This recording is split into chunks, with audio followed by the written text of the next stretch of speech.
particulièrement d'être venu à notre université d'été, donc acteur, activiste et membre du comité Adama, qu'on pour le coup on ne présente plus.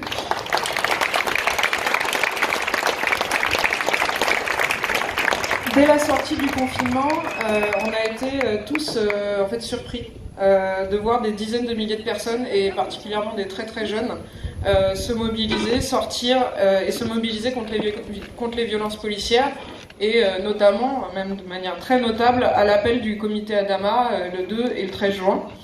Et évidemment, donc, cette situation, on voit qu'elle s'inscrit dans un contexte international de lutte massive qui a émergé en fait aux États-Unis suite à la mort de George Floyd. Mais en tout cas, c'est une partie aussi de la question qu'on peut se poser en lien avec une réalité quand même bien française des violences policières et du racisme. Est-ce que tu peux revenir là-dessus avec nous ? Bonsoir à toutes et à tous. Pour revenir sur l'après-confinement, déjà d'une, nous avons tous été traités à la même enseigne face à ce virus. Et ça a bousculé, j'ai envie de dire, les habitudes des uns et des autres. Et ça a permis surtout de se remettre en question.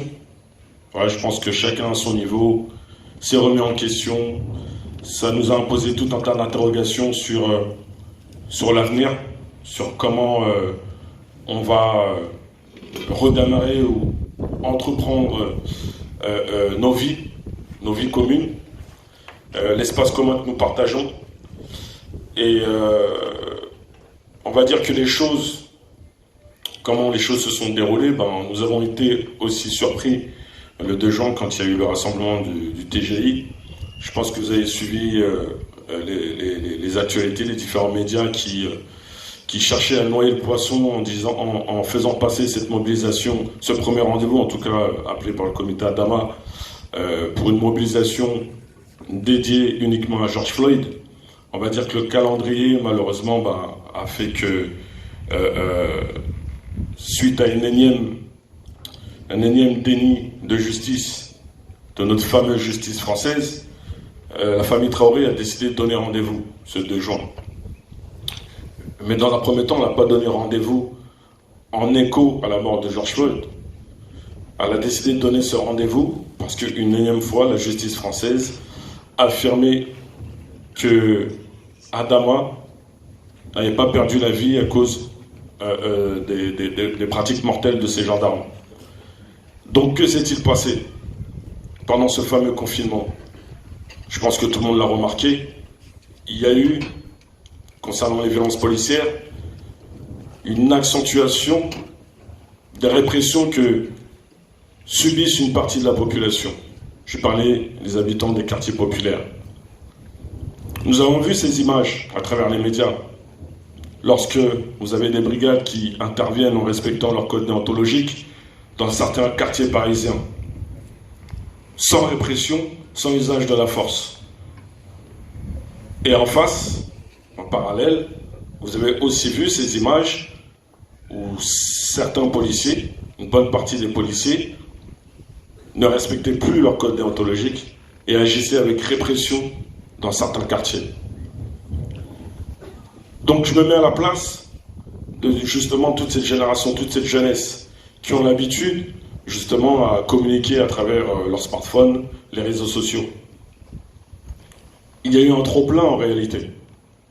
C'est-à-dire que chaque jour, il y avait un événement dans lequel on y voyait ces fameux gardiens de la paix agir avec violence. Donc moi, je me mets à la place de ces jeunes qui ont pour seul outil, seul lien, seul moyen de communiquer, ces réseaux sociaux qui ont diffusé en masse des images de répression policière. Donc l'après-confinement, effectivement, tout le monde avait besoin de sortir et d'exprimer avec force un certain ras-le-bol, une colère. J'ai envie de dire un éternel recommencement, puisque avant le confinement, les situations étaient déjà compliquées. Pendant le confinement, j'ai pas envie de dire que c'était encore plus compliqué, mais on aurait aimé un peu plus de de la part des autorités, en fait. Et en fait, on s'est rendu compte que certains d'entre nous, on n'a pas l'impression de compter dans notre société. Donc cette colère, qui à la base était virtuelle, s'est transformée en colère physique. Lors de ce rassemblement, comme je l'ai précisé tout à l'heure, nous avons été les premiers à être surpris. Nous nous attendions à 2000, 3000 personnes. On s'est très rapidement retrouvés à autour de 8000 personnes. Et là, on s'est dit qu'il y avait quelque chose. Qu'il y avait quelque chose qui avait bousculé les habitudes d'une partie de notre jeunesse. Et on a essayé de nous faire croire que ces mobilisations étaient mises en place par des, soi-disant, des séparatistes. Franchement, nous serions des séparatistes. Est-ce que je serais présent parmi vous? Non. Nous serions des séparatistes. Est-ce que nous ferons l'effort d'apporter soutien et solidarité à d'autres mouvements sociaux? Nous serions séparatistes. Et je ne pense pas que nous ferions l'effort d'essayer de croire que la justice est la même pour tous. Et en réalité, on se rend compte qu'il n'y a que le rapport de force qui bouscule les choses. Il n'y a que le rapport de force qui a fait en sorte que le gouvernement se rende compte que trop, c'est trop. Donc j'ai envie de dire, entre guillemets, si nous sommes des séparatistes, nous allons continuer à faire l'effort de bousculer ce gouvernement.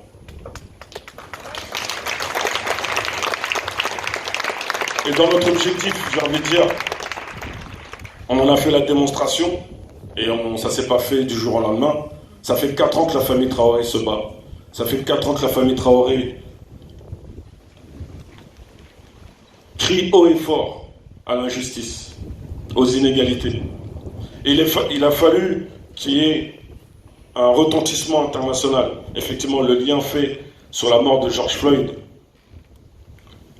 Là aussi, il y a eu tentative de manipulation, puisqu'ils ont essayé de faire croire à la population que nous essayons d'utiliser la mort de George Floyd pour faire ressortir la mort d'Adama Traoré. Mais on ne fait pas de comparaison avec les États-Unis. Notre propos, il était simple et clair. George Floyd, la manière dont il a perdu la vie, est la même dont a perdu la vie Adama Traoré. Rien d'autre. On ne cherche pas à dire que la police française est la même que la police américaine. Le lien commun de la police, on la connaît. C'est d'appliquer les répressions politiques de ces différents gouvernements qui ont pour point commun le capitalisme et se traduit dans différents formats en réalité. Donc aujourd'hui, nous avons affaire à de nombreux jeunes, à une génération qui décide de désobéir. Et cette désobéissance, ça ne vient pas de nulle part.